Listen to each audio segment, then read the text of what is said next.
Hi ladies, welcome to the Holiday Challenge. So excited to be bringing you a new woman and featured celebrity mentor today for your challenge. I'm going to pass it right over to you, to Jeannine, so that it's so funny to say Jeannine. This is my first time ever having another Jeannine on the holiday panel. We were just talking about that.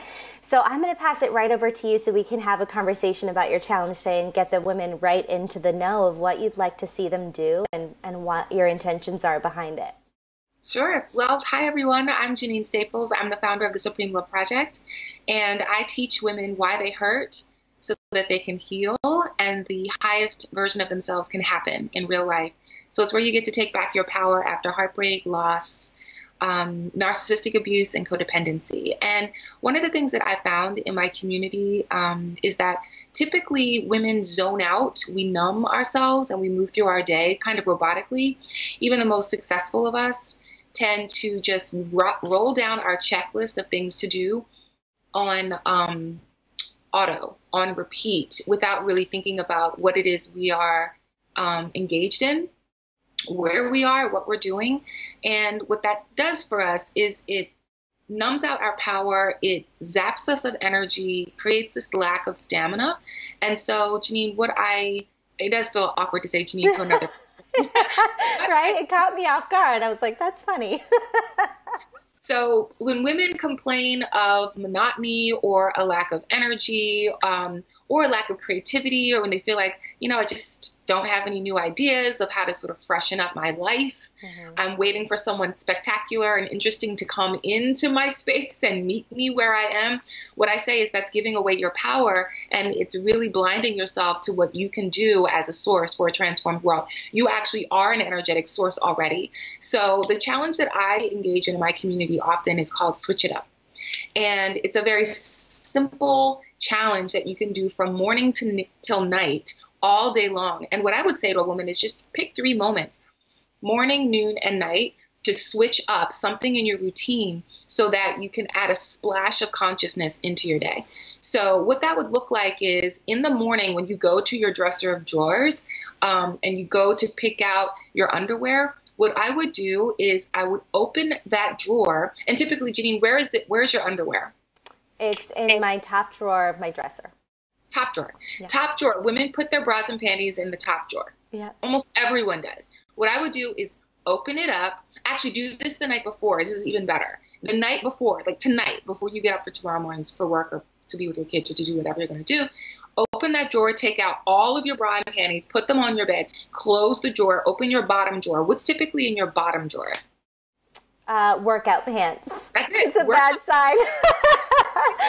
Their workout clothes in the bottom drawer. And I would say, take all your workout clothes, put them on your bed, take your panties and bras, put them in your bottom drawer and arrange them the way that you would put them in your top drawer. Close that drawer, open your top, put all your workout gear in the top drawer, close it, and then go to bed. Have your night, whatever you typically do, and then go to bed. When you wake up in the morning, what you've done is you started yourself with a setup for success because you're waking yourself up out of your monotony. You will probably robotically go and brush your teeth, wash your face. Maybe you'll have your workout and you'll go get a shower, and then you'll go to your top drawer, you'll open it, and you'll see workout clothes there. Right. That will switch up your consciousness. It will wake you up into today and this moment and give you some space to think, wait a minute, where are my clothes? You'll need to step out of your robotic energy and remember where you put them. You'll actually move your body differently. You'll bend down instead of reaching forward to get your clothes, to get your bras and panties. You'll reach down, you'll skim through them, you'll figure out what you want. And that's the first switch up. It's a powerful, powerful way to switch your energy. And I can give you some more examples if you'd like a few more. I love the idea of checking in morning, noon, and night. I just had some ideas pop in already. Like just, and also what I love is that the whole challenge, I'm hoping, is doing this for women, because I find that when we get the busiest is when we most want to lean back and rely on a to-do list. We most want to just kind of, our focus, especially as powerful women, is usually like, I need to get through this as best as I can because I've got work to do in this world. And that's when we can really go most unconscious in the time that we should be most awake, most present, most available for insight and intuition and changing it up, because I think that's what we're trying to do anyway. We're trying to create a different world. We're trying to have more potential in our life. And in the holidays, I wonder if we even have like a holiday way of being that we've been doing for years, where we like almost kind of lose ourselves during this time and then try to find ourselves again in the new year after all of the hustle.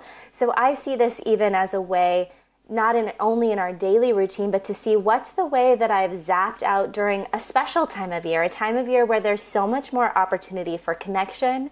It's the end of the year where we could be finishing up some of our intentions and things we wanted to really focus on and devote ourselves to. So I just love this so much. There's never been a challenge like this. Do you have any other examples of when you've done, maybe you have one off the top of your head that you just know the women would think is really cool, or something you've done or seen in your community that had a big impact? Yeah. So we take a lot of time right now to be in our cars. A lot of people, depending on where you live in the world, some people do it by public transportation, but the Switch It Up challenge can work no matter how you're transporting yourself. If you are a walker, if you are a bike rider, if you are a car commuter, even if you take public transportation, we typically have a map, a GPS on our phone that will sort of get us to where we need to go eventually. So what I would say to a woman for your midday challenge to switch it up, leave about 15, maybe 20 minutes earlier to get to whatever destination you need to get to next. If it's to leave work at the end of the day, if it's to go pick someone up or meet a friend. And what I would do is go a different direction in your movement from A to B, whatever your A to B point is, especially if it's one that's on remote, it's on auto responder. Like, I know how to get from home to work. I know how to get from school to work. I know how to get from school to home. Go ahead and switch it up. Mm-hmm. Get in your car or on your bike or start walking a little bit early. And when your GPS says go right, just go left. Just go left. Just go in a completely different direction.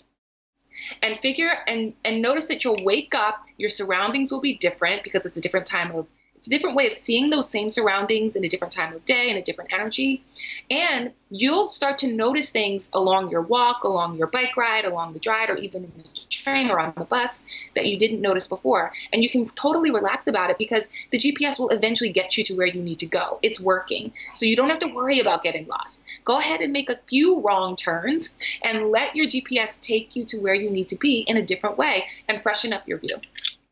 I love this so much for two reasons. One, the entire reason I teach a life coach training program is because I geek out about what we learn when we're becoming coaches. And one of the most profound shifts for me was in understanding neural pathways, and that a lot of the reason that we're not able to achieve next level things or change experiences in our lives that we don't like, or parts of our identity and personality that are not serving us and getting to the next level, is that our brain works this way. It's very hard to shift a neural pathway. It's much like driving down a dirt road with rubble and overgrown that's never been driven before, and having to hold the wheel of that car and drive through that to pave a new way. And so even just the act of doing this for these women who are considering becoming entrepreneurs, being their own boss, becoming a life coach, or taking their coaching business to the next level, you have to trust doing something a different way that feels uncomfortable, and recognize that you'll get to your end destination. You're supported, but you might have to get lost or really open up your mind and pay deeper attention. So I'm so happy that you shared that specific example, because I think it deeply relates internally and intrinsically to what these women are going to have to get comfortable with in their external world to have what they want and make the shifts in their life that they desire. Right. Getting comfortable with discomfort is a really big part of growth. And not only getting comfortable with it, but starting to celebrate discomfort is a really next level step in switching up those pathways, and really what I call is like doing a reclamation of your soul. Mm-hmm. So often our soul is on autopilot and is numbed over with lots of pain, with some confusion. We do a lot of pretending and performance in womanhood. And so this challenge, along with I'm sure all the other challenges that the coaches in this community are contributing, will support you in the process of taking those steps to actually switch on new ideas, fresh perspectives, and start to get comfortable with discomfort and what I would advocate for is to actually celebrate discomfort.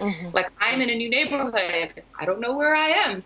I can look at a new house or a new tree or notice a new building, a recreation center that I didn't even know was there, and start to become acclimated to a new space. So let your new normal be one that you create by design.